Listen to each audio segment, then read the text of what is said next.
Assalamualaikum warahmatullahi wabarakatuh. Oke, untuk materi menyangkut manajemen dana bank, kita lanjutkan kembali ya. Ini materi yang selanjutnya pada bab 9 pada bab 10 ya, itu menyangkut laporan keuangan bank.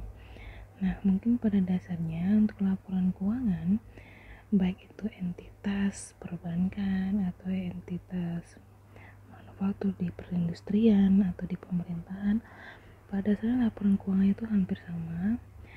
Mungkin macam-macamnya atau terdiri atau jenis-jenisnya aja mungkinnya agak sedikit berbeda ya. Tapi pada dasarnya sama, dimana di sini akan ada posisi untuk kita mencari tahu mengenai laba atau rugi, kita mencari tahu untuk perubahan modalnya seperti apa, dan juga kita mencari tahu posisi atau kondisi keuangan kita jika dilihat dari hutang kita dan modal yang kita miliki dengan harta atau kekayaan yang kita miliki atau kita sebut sebagai aset. Seperti itu ya. Nah, bahkan kegunaan sendiri juga hampir sama. Secara umum sih, laporan keuangan ini adalah memberi informasi kepada pihak-pihak yang berkepentingan dengan tujuan untuk bisa merumuskan keputusan-keputusan untuk memproyeksikan kemungkinan atau perbaikan atau peningkatan dari entitas itu sendiri atau dari proses bisnis yang dijalani oleh entitas tersebut. Seperti itu ya. Nah, sedangkan untuk perbankan sendiri, selain untuk mengenai hal tersebut, kegunaan dari laporan keuangan itu adalah yang pertama untuk screening awal dalam pemilihan investasi. Jadi ini juga menjadi suatu indikator sebelum kita memilih suatu investasi, itu dilihat juga dari laporan keuangan, mencukupi nggak, sanggup nggak, bisa ada return yang baik nggak, bisa nggak kita menghadapi risknya ya atau risikonya nantinya, seperti itu. Yang kedua, bisa memperkirakan terhadap hasil dan kondisi keuangan bank, seperti itu ya. Jadi tujuannya lah kita bisa mengetahui hasil dari pengelolaan proses bisnis di perbankan tersebut, apakah hasilnya baik, apakah hasilnya itu meningkat dari tahun sebelumnya, atau mungkin menurun, atau mungkin dalam posisi yang tidak baik, seperti itu ya. Dan bagaimana kondisi keuangan dari bank itu sendiri. Oke, itu yang kedua. Yang ketiga adalah bisa mendiagnosis terhadap masalah manajerial, operasi, atau masalah-masalah lainnya. Jadi kenapa laporan keuangan ini seorang akuntan itu dituntut harus bisa menyusun dengan sebaik-baiknya, sereal-realnya, serelevan, semaksimal mungkin, seefisien mungkin, karena harus benar-benar bisa membuktikan atau dalam arti ini juga menjadi sebuah tonggak atau inti dari suatu perusahaan untuk kita bisa melihat bagaimana kondisi dari keuangan kita. Seperti itu ya. Sehingga dengan itu kita bisa mengetahui ada masalah apa yang akan ada atau apa yang terjadi di sini dari perusahaan itu sendiri. Seperti itu ya. Nah, ini dari dimana kita lihatnya dari laporan keuangan yang telah disajikan. Di laporan keuangan ini benar-benar harus disajikan sereal mungkin sesuai dengan kenyataan dan kejadian yang ada. Jangan asal membuat di sini, karena ini menjadi taruhan untuk keselamatan dari proses bisnis suatu perusahaan. Apalagi di sini yang kita bahas adalah perbankan. Seperti itu ya. Mohon maaf ya, ada suara motor tadi di depan. Oke, yang keempat itu untuk mengukur tingkat keberhasilan manajemen bank. Jelas ya, laporan keuangan ini juga sebagai kunci atau sebagai indikator kita melihat apakah perbankan ini sudah berhasil atau belum dalam pengelolaan keuangannya. Seperti itu ya. Dan yang kelima, kita memperkecil ketidakpastian yang sulit dihindari dan sering ditemui dalam proses pengambilan keputusan. Oke, jadi itulah kegunaan dari laporan keuangan, khususnya perbankan.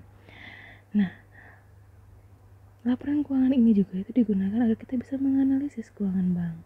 Jadi analisis keuangan bank itu sendiri pada prinsipnya sama dengan analisis keuangan pada umumnya. Perbedaannya lah, bank itu hanya memerlukan rasio-rasio tertentu saja. Tapi bukan berarti rasio lain yang kita gunakan juga untuk yang pada umumnya tidak kita gunakan jika memerlukan, atau memang jika difungsikan, atau jika memang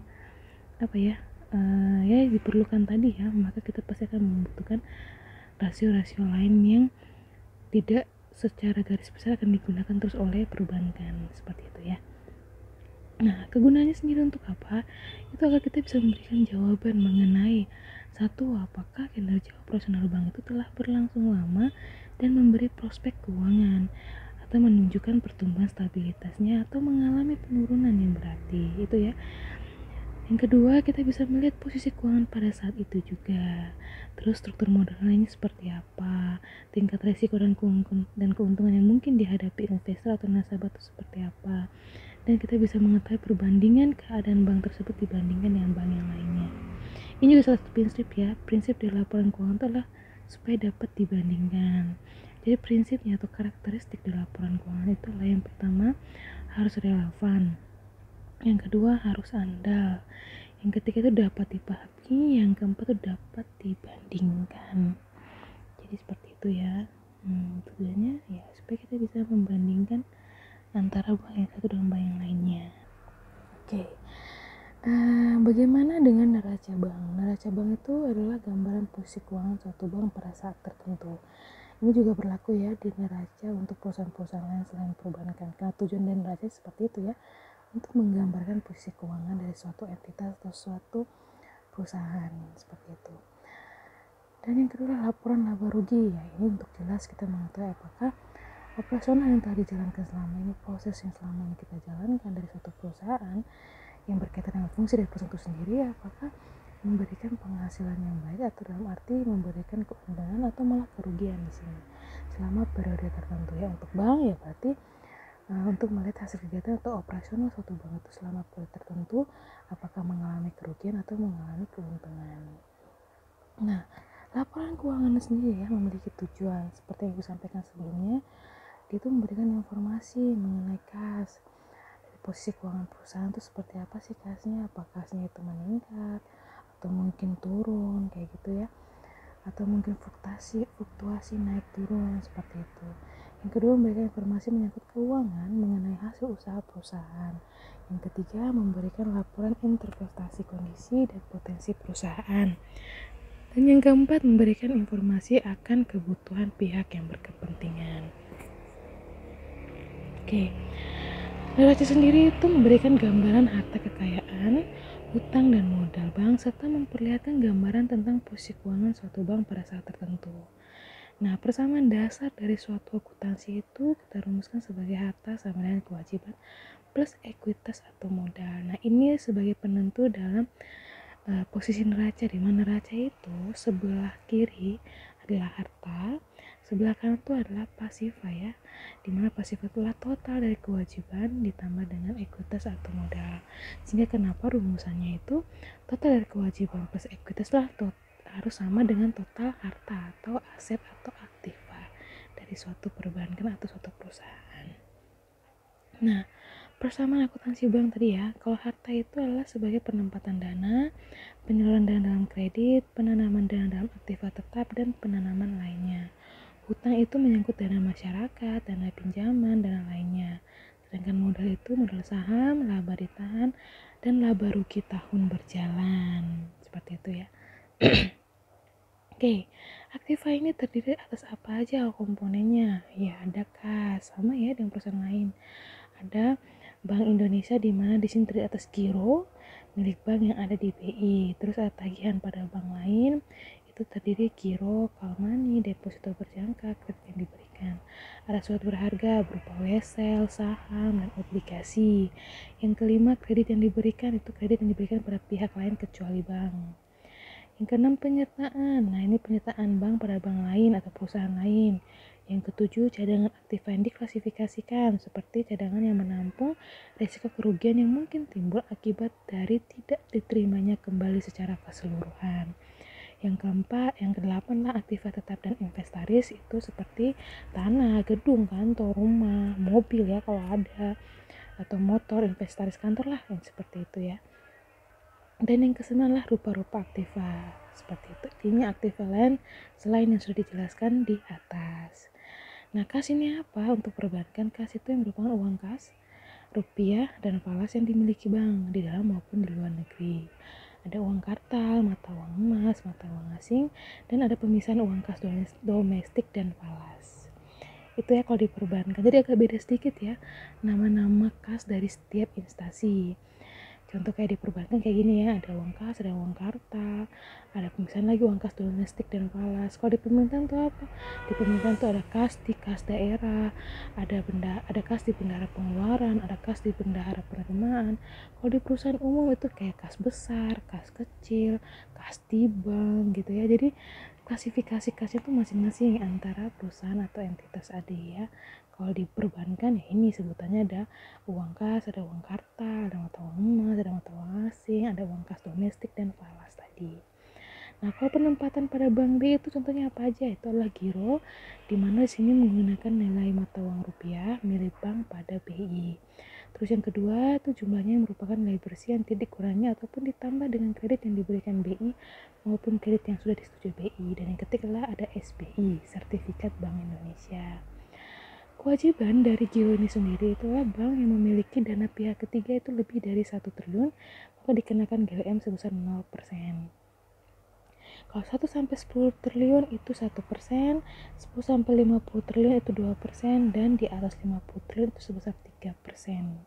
Kewajiban hutang maksudnya ya. Nama lainnya. Kalau hutang GWM yang berdasarkan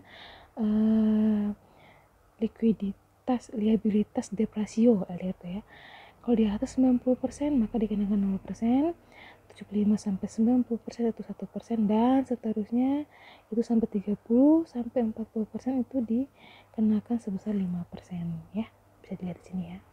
Nah, kalau giro pada bank lain itu contohnya seperti apa? Itu rekening giro bank pada bank lain yang di dalam maupun di luar negeri.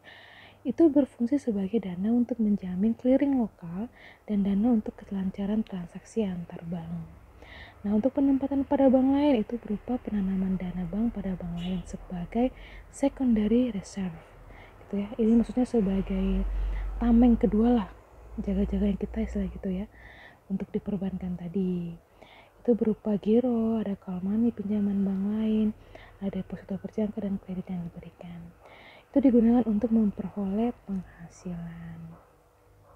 Surat berharga. Nah, kalau surat berharga itu berupa saham, obligasi, dan sertifikat atau surat opsi atau jaminan untuk membeli dan memesan saham dan obligasi untuk diperjualbelikan.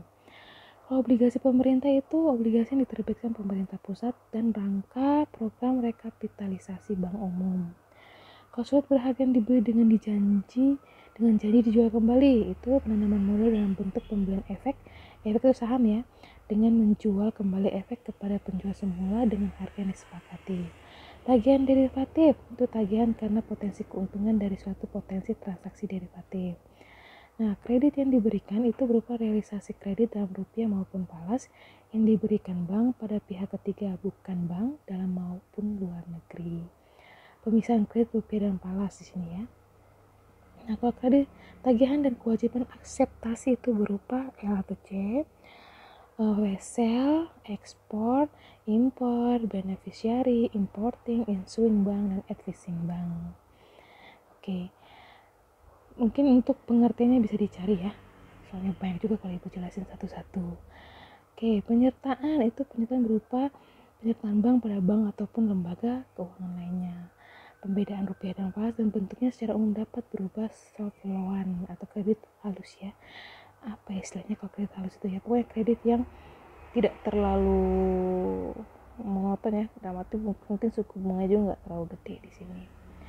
Pendapatan yang masih akan diterima itulah tagihan atau penanaman aktiva produktif pada pihak ketiga yang tergolong lancar menurut kualitas aktiva produktif. Nah, itu pos-pos yang ada pada aktiva. Sekarang gimana pos-pos yang ada di pasiva? Itu terdiri atas giro, ada kewajiban segera lainnya atau hutang ya, ada tabungan, ada deposito berjangka, sertifikat deposito, simpanan pada bank lain, surat berharga, kewajiban derivatif, kewajiban akseptasi, dan surat berharga yang diterbitkan. Nah, cadangan aktiva yang diklasifikasikan itu cadangan dalam rupiah dan falas untuk menampung resiko kerugian yang timbul akibat dari tidak dapat diterimanya kembali sebagian atau seluruh aktiva produktif. Nah, aktiva produktif ini meliputi kredit, surat berharga, penanaman pada bank lain atau yang mengandung resiko. Pos ini tuh merupakan pengurangan dari aktiva neraca gitu ya. Jadi cadangan aktiva ini nih dia akan mengurangi aktiva neraca nantinya. Karena ya emang untuk cadangan tadi ya, seperti itu.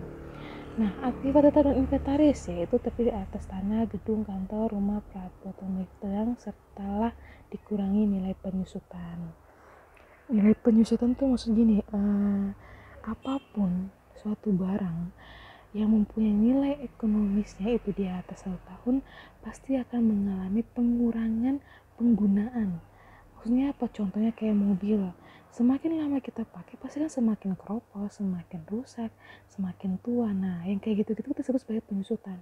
Atau mungkin gedung yang kita gunakan, catnya mungkin luntur, atau mungkin temboknya sudah ada yang retak, atau kacanya mungkin sudah buram, kayunya mungkin sudah lapuk. Nah yang kayak gitu-gitu, pengurangan-pengurangan gitu dari barang yang kita gunakan itu kita sebut sebagai penyusutan ya, seperti itu. Nah, di Pasifa tadi ada giro. Giro itu giro yang dimiliki oleh pihak ketiga, bank lain yang penarikannya dengan cek.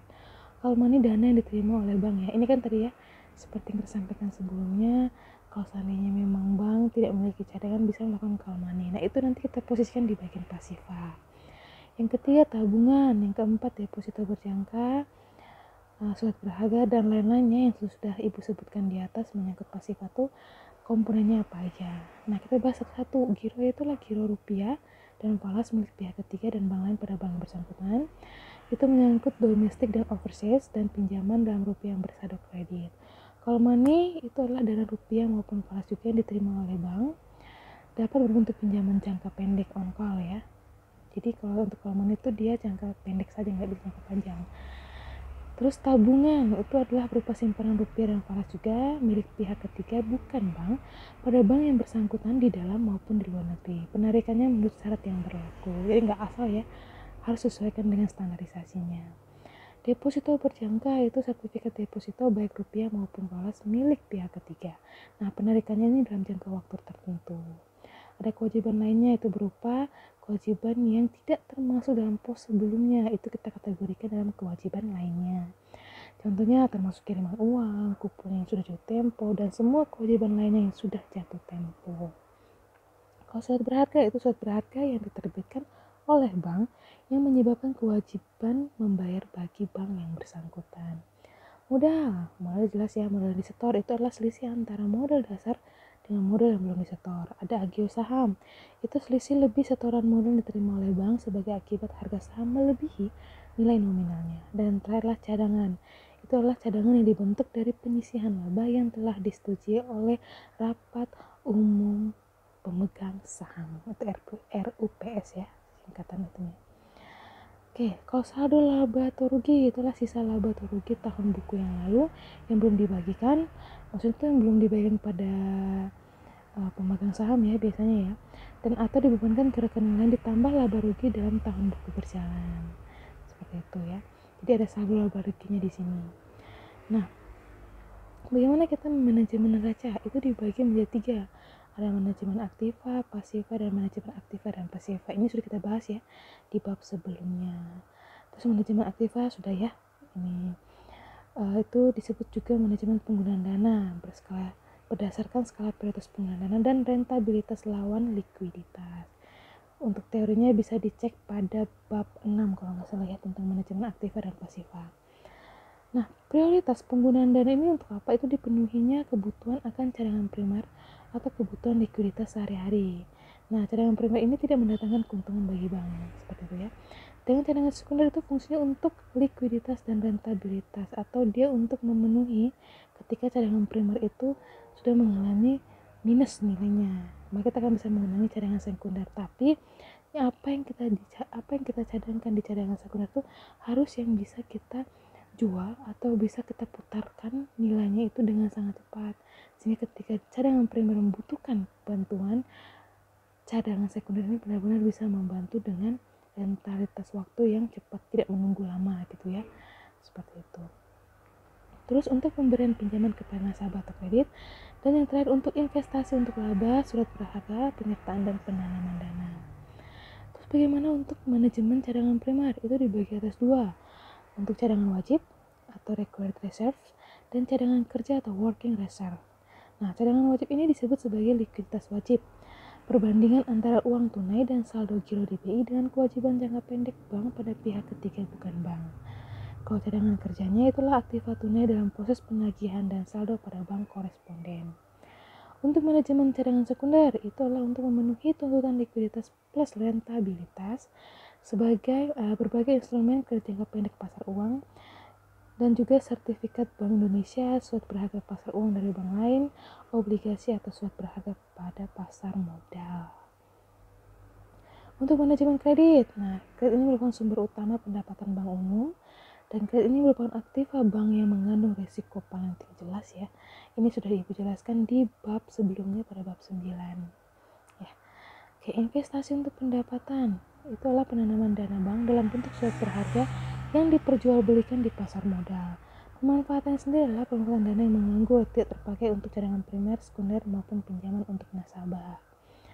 Manajemen modal itu ada modal sendiri, yakni modal saham yang dinyatakan dalam nilai nominal, ada capital adequacy untuk melindungi para depositor bank tersebut, dan aturan untuk penggunaan modal yang disetor untuk keperluan lain seperti inventaris, gedung, dan lainnya. Lebih lengkapnya bisa dicek pada bab 7 ya, tentang manajemen modal, kalau nggak salah 7 atau 8 tuh. Seperti itu. Dan yang terakhir adalah capital adequacy ratio. Ini menyangkut rasio terhadap aktiva total, atau kita ingin mengetahui ya bagaimana melihat modal bisa dibandingkan enggak dengan seluruh aktiva atau seluruh aset yang kita miliki. Yang kedua, kita mau melihat rasio modal terhadap aktiva yang beresiko. Itu aktiva yang beresiko tuh didapat dari aktiva total dikurangi uang tunai dan obligasi PEM. Dan yang ketiga itu kita mau melihat rasio modal terhadap aktiva beresiko sekunder. Ya, rumusnya itu modal dibagi aktiva total dikurangi aktiva yang beresiko sekunder. Contohnya, yang aktiva yang beresiko sekunder yaitu ada hutang piutang yang dijamin pemerintah, ada kredit dengan jaminan deposito dan uang tabungan serta lain-lain. Oke. Itu penjelasan tentang laporan keuangan di perbankan. Pada dasarnya tidak terlalu berbeda, hanya mungkin jenis-jenis akunnya ya, baik di aktiva maupun di pasiva mungkin yang agak lumayan berbeda dengan di perusahaan-perusahaan pada umumnya, seperti itu ya. Oke, mungkin itu yang bisa Ibu sampaikan menyangkut laporan keuangan yang ada di perbankan. Mudah-mudahan dapat dipahami, dan mohon maaf jika suara Ibu mungkin terlalu dekat dengan mic-nya, mohon dipahami karena Ibu juga masih awam ya dengan pembuatan video seperti ini. Yang penting Ibu harap materinya bisa disampaikan dan bisa dipahami oleh adik-adik. Oke, sekian dari Ibu. Wassalamualaikum warahmatullahi wabarakatuh.